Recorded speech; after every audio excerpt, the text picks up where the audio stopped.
प्रसाद जैसा हो, जीवन प्रसाद जैसा हो। जिंदाबाद जिंदाबाद। सभा में उपस्थित हमारी गाँव के महिला भाइयों एवं बहनों, छोटे बच्चों, सभी को मेरा हार्दिक जोहार। जय झारखंड।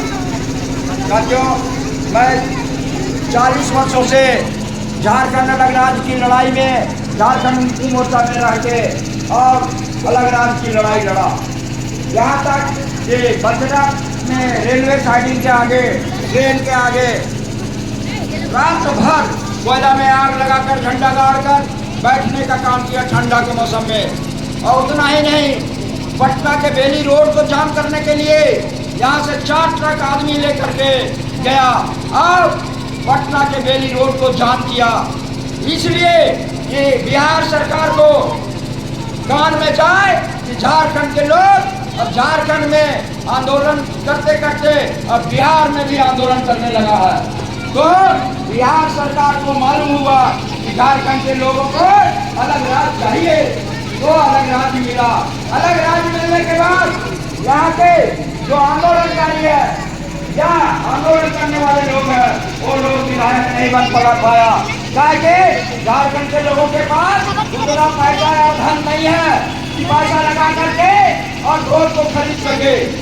तो वोट खरीदने में झारखंड के लोग पीछे हो गए और वैसे लोग बन गए जिन्होंने झारखंड कभी आंदोलन नहीं किया। तो ऐसी परिस्थिति में एक बार आपको बोलते थे बाबू जमन बाबू, अगर झारखंड अलग राज्य बनेगा तो झारखंड के लोग यहाँ का राजा होगा, झारखंड के लोग के हाथ में शासन होगा, झारखंड के लोग सारे ठीक होंगे। लेकिन ऐसा हुआ, लेकिन झारखंड आंदोलन करने वाला लोग नहीं बन पाया। यहाँ तक कि हमारे झारखंड में पहला मुख्यमंत्री बाबूलाल मरांडी बने, उसके बाद रघुवर दास बने, उसके बाद हमारे 5 साल चलाने वाले हमारे हेमंत सोरेन जी बने। लेकिन इनमें से किसी ने झारखंड आंदोलन नहीं किया। झारखंड आंदोलन करने वाले शिबू सोरेन थे, टेकलाल महतो थे, शिवा महतो थे, अर्जुन राम महतो थे और आपके राज किशोर महतो के पिताजी विनोद बिहारी महतो थे, देवल महतो थे। ये सब लोगों ने झारखंड अलग राज्य कराया, लड़ा। लेकिन राज्य में मुख्यमंत्री बनने वाला कौन है? तो झारखंड अलग राज्य में हिस्सा नहीं लिया। तो उनको दर्द नहीं है कि झारखंड के लोगों को क्या मिलना चाहिए और क्या नहीं मिलना चाहिए। साथियों, 5 साल रहे हमारे हेमंत सोरेन मुख्यमंत्री, लेकिन इन्होंने भी जो कहा था नहीं हुआ।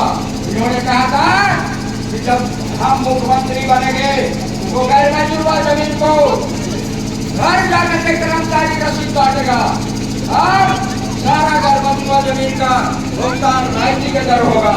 लेकिन ऐसा नहीं हुआ, ऐसा नहीं हुआ। कंपनी के हाथ में गवर्नमेंट मिल गई, गवर्नमेंट को पैसा मिल गया और जनता को पैसा नहीं मिला। वो जमीन का पैसा जनता को नहीं मिला, जनता की जमीन कंपनी हड़प रही है आने दाम में थोड़ा पैसा देकर के और कब्जा कर रही है।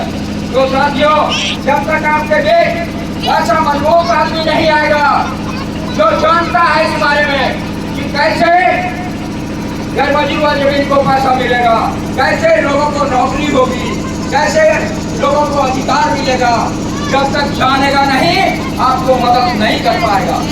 हम जानते हैं कि कैसे लड़ाई लड़ना पड़ेगा, कैसे अधिकार दिलाना पड़ेगा और कैसे लोगों को जमीन का हक मिलेगा।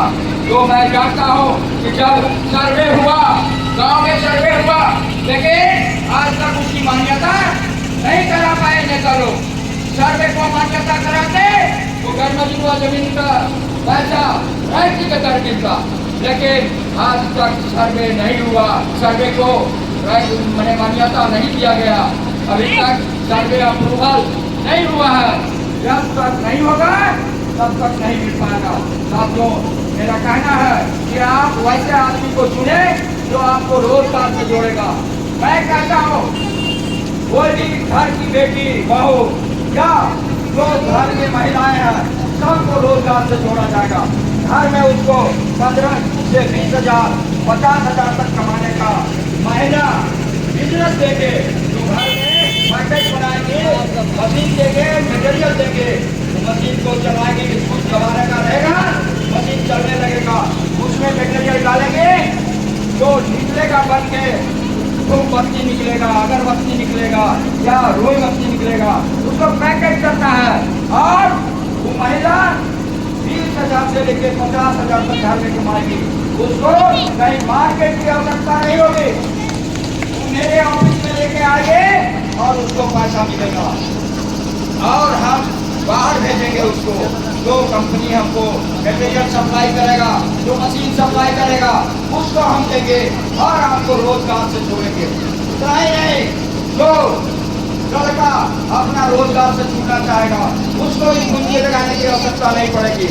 उसको भी मछली पालन, गाय पालन, बकरी पालन से 50,000 से लेके 50 लाख से लेके 1 करोड़ तक का लोन है, जो 100% सब्सिडी मिलेगा और उसको घर से भी पैसा नहीं लगाना पड़ेगा और उसको रोजगार से जोड़ेंगे।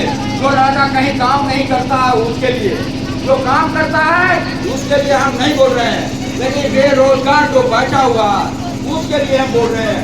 जो लड़का मैट्रिक पास है और नौकरी करना चाहता है उसको 14,000 से शुरू होगा तनख्वाह, वो सेफ्टी गार्ड का नौकरी देंगे उसको।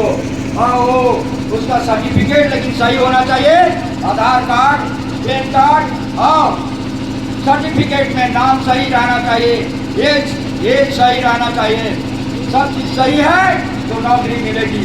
तो वैसा वैसा मेरे पास रोजगार है, हम रोजगार से जोड़ेंगे। हम आपके पास वादा करने नहीं आए हैं, हम काम कर रहे हैं इस पर।